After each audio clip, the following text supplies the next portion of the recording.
Bonjour à tous, nous sommes le vendredi 5 décembre et pour terminer les journaux cette semaine, nous allons commencer celui-ci en parlant de la situation extrêmement délicate entre la LFP et BeIN Sport, une telenovela qui ne se termine pas très loin de là et qui pourrait même avoir un impact sur l'avenir de la chaîne de la LFP. On parlera également de Timothy Weah et de déclarations quelque peu surprenantes sur la Ligue 1, d'Hugo Lloris et de son aventure aux États-Unis, de Fonseca et de sa sanction, et enfin on aura un petit point mercato avec un premier mouvement du côté du FC Nantes. Préparez-vous parce que finalement on se rapproche doucement mais sûrement du mercato hivernal et c'est là où les news mercato vont à nouveau se déchaîner, mais on va débuter timidement parce que finalement on est quand même assez loin de cette fameuse période de folie. Installez-vous confortablement et bienvenue pour le journal du jour. Ligue 1 Plus a déjà un problème stratégique d'ampleur. Le plan initial, c'était de récupérer le 9e match de Ligue 1 à beIN Sport pour pouvoir avoir l'intégralité du championnat français dès la saison prochaine. En plus de ça, beIN Sport ne veut plus de ce match, donc là on peut se dire que tout va au mieux dans le meilleur des mondes, sauf qu'il y a un problème, il y a des présidents de Ligue 1 qui sont pas trop chauds pour récupérer ce match, pour se priver du paiement de beIN Sport. L'idée, c'est plutôt d'éviter de mettre tous ses œufs dans le même panier. Alors c'est un comble parce que la stratégie de récupération du 9e match, elle était assumé au départ et c'était quelque chose qui était prévu dans le business plan de la chaîne. Là, t'as un peu des présidents qui vont à contresens et en plus, ils s'attachent à beIN Sport qui est un mauvais payeur. Jusqu'à présent, beIN Sport devait verser 18 millions d'euros à la Ligue, ils en ont versé seulement 14 parce qu'il y a des désaccords autour d'un contrat qui a pourtant été signé. Autant vous dire que la totalité de la somme au final sur le contrat que doit donner beIN Sport, je pense pas que la Ligue l'aura, mais en tout cas, ça va être réglé devant les tribunaux d'ici quelques jours. S'ajoute à ça 20 millions d'euros de contrats qui étaient liés en théorie à du sponsoring mais dont aujourd'hui on ne voit pas la couleur. Donc en fait on a des présidents de Ligue 1 qui, je le redis, s'attachent à un partenaire commercial qui est en procès avec la Ligue et qui est un mauvais payeur. Donc c'est vraiment tout sauf Ligue 1 Plus, on a l'impression quand on voit ce genre de décision. Alors le journal Équipe évoque une autre possibilité, celle de trouver un autre partenaire pour l'année prochaine qui diffuserait ce 9e match, qui paierait pour ça, donc tu miserais pas tout sur Ligue 1 Plus. On évoque notamment la possibilité d'Amazon. Mais en tout cas, moi il y a un truc que je trouve frappant, c'est que je sais pas à quel point Ligue 1 Plus est un bateau solide.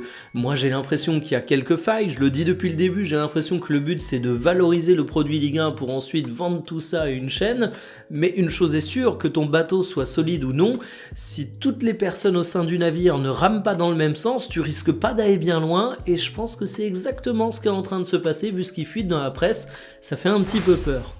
Weah est en train de se transformer en Cristiano Ronaldo. Malheureusement pour l'Olympique de Marseille, je suis pas en train de vous parler du niveau de jeu, mais plutôt de cette capacité à devenir le VRP de son championnat. Alors la différence, c'est que Weah, il fait bénévolement, alors que Cristiano Ronaldo, il reçoit probablement des centaines de millions de l'État saoudien pour ça. Qu'est-ce qu'a déclaré Timothy Weah? Eh bien, tout simplement qu'à ses yeux, la Ligue 1 était le meilleur championnat au monde. Alors, on rappelle que le joueur de 25 ans a été formé du côté de la Ligue 1, mais a ensuite connu l'Écosse, a ensuite connu l'Italie, mais ça ne l'empêche pas d'avoir un avis sur le niveau de la Première Ligue, sur la Liga, sur la Bundesliga. Après tout, vous et moi, on a un avis sur le niveau de ces championnats et on n'y a pas joué pour autant. Reste qu'à un moment, j'ai envie de dire, c'est gentil, mon cher Weah, mais doucement sur le forcing. J'adore la Ligue 1, je suis le premier à défendre ce championnat. J'ai même fait une vidéo il y a quelques jours pour dire que je kiffais particulièrement cette saison parce qu'il y a du suspense, parce qu'il y a des entraîneurs qui apportent une belle qualité de jeu, parce qu'on a des projets qui sont intéressants. Et franchement, je considère qu'en France, on est bien trop sévère avec notre championnat, qui a notamment des excellents jeunes. Mais est-ce qu'on est le meilleur championnat du monde ? Bien évidemment que non. Donc ça m'a plutôt fait rire cette déclaration, mais bon, merci à Timothy Weah. Après tout, si on n'est pas fier de notre produit, qui le sera? S'il est content de jouer en Ligue 1, j'en suis extrêmement content pour lui aussi, mais ça fait un peu déclaration de politique.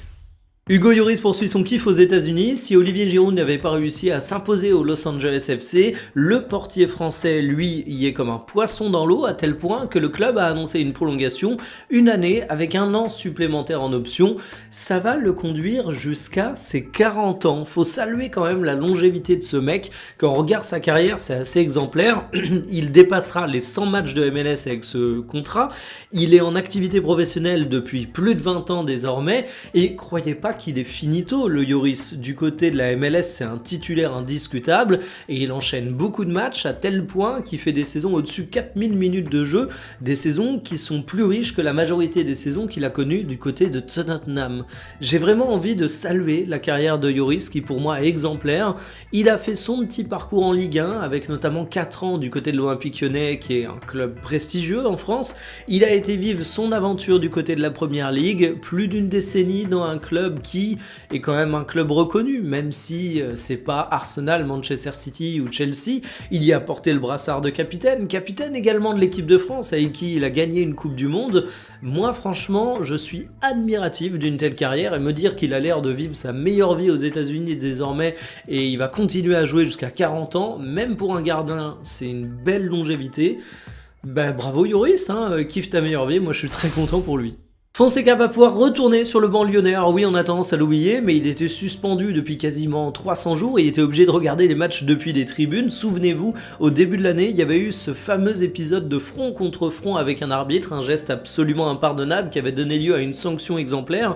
Et d'ailleurs, en revoyant les images, j'ai capté que Corentin Tolisso écarte son entraîneur, essaie de le calmer. Du début à la fin, Tolisso est un capitaine exemplaire. Ce mec est une pépite pour l'Olympique Lyonnais. Alors concernant Fonseca, mais on peut pas vraiment dire que ça ait particulièrement dérangé la pratique de son métier. Après tout, on est en 2025, tu peux communiquer avec un assistant qui est au bord du terrain pour transmettre tes consignes. On a même vu certains entraîneurs, par exemple Luis Enrique du côté du Paris Saint-Germain, aimer être en tribune pour avoir un peu de hauteur et mieux réussir à percevoir les mouvements de ses joueurs sur le terrain.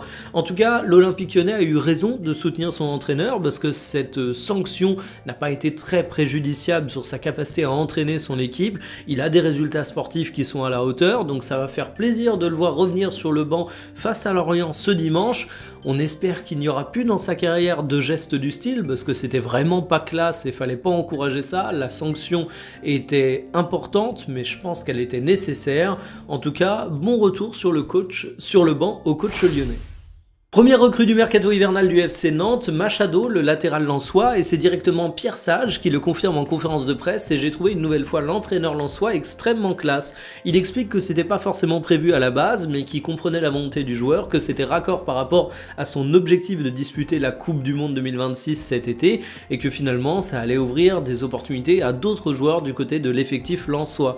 Il faut dire que Machado, depuis le début de saison, il a pas beaucoup joué, il y a eu 3 petits matchs où il a été titulaire, mais derrière, il s'est blessé et le retour a été extrêmement compliqué.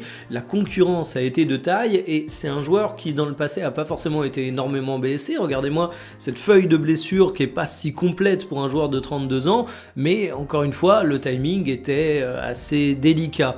C'est un latéral intéressant avec un profil plutôt offensif, un très gros volume de jeu. On annonce un transfert aux alentours de 500 000 €, ce qui reste abordable mais cohérent par rapport à l'âge du joueur et le fait qu'il arrivait en fin de contrat. Je pense que si il arrive à se relancer physiquement, s'il n'y a pas de rechute de blessure, ça peut être un coup intéressant pour le FC Nantes. En tout cas, je suis pressé de voir ce que ça va donner, mais voilà, le mercato hivernal s'ouvre un petit peu plus tôt que prévu. Terminé pour le journal du jour, cet après-midi, je n'ai pas encore tranché le sujet, donc je vous donne sobrement rendez-vous aux alentours de 17 h. Il y a beaucoup de matchs ce week-end, des affiches très intéressantes du côté de la Ligue 1, donc je vous invite à aller regarder ça, parce que franchement, on va s'amuser. Sur ce, je vous dis à tout à l'heure, passez une bonne journée, salut!